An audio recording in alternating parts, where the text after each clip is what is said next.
Firefighter Kevin Brown had been on the front lines for 11 straight days, facing flames from a wildfire scorching Southern California. His body was exhausted. His spirit was waning. Rejuvenation was desired, but it would have to wait. Brown and his fellow firefighters were called to battle another wildfire that had broken out in the Bay Area. The team packed up their gear, hopped in the fire engine, and made the hours-long drive north to the SCU Complex Fire burning in the hills outside San Jose. As the engine pulled into a parking lot at the fire's base camp, Brown received a much-needed boost from a new furry friend on 4 legs. Micah, a golden retriever serving as a therapy dog. "The moment we pull into the SCU base camp, Micah was waiting for us," Brown said. "It was the perfect thing that we needed to get us that disconnect from all of that hard work and revamp us before we were about to start a whole nother level of work on a brand new fire." Micah is one of a growing number of therapy dogs strolling around wildfire base camps in California these days, providing firefighters with a vital distraction from the taxing work they face for days on end out on the front lines.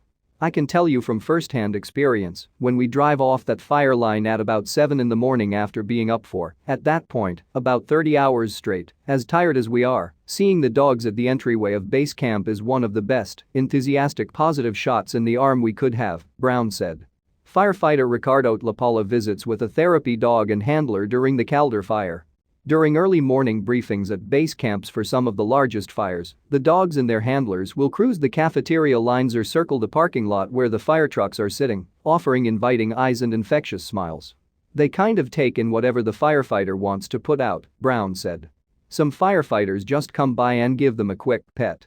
Other firefighters will sit down with them, spend 5 minutes with them, let the dogs kind of nuzzle up to them. Whatever that firefighter needs to do to decompress, the dog's ready there for it."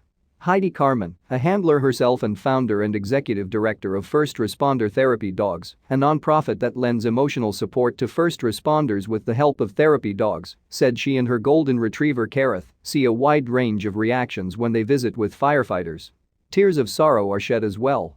During a recent visit to a wildfire base camp near Lake Tahoe, a firefighter approached Carman and Kerith and shared some heart-wrenching news. "He looked at me and he just said quietly, 'I had to put my dog down 2 weeks ago.' Then he immediately went down on his knees, buried his head into Kerith and just started crying," Carman said.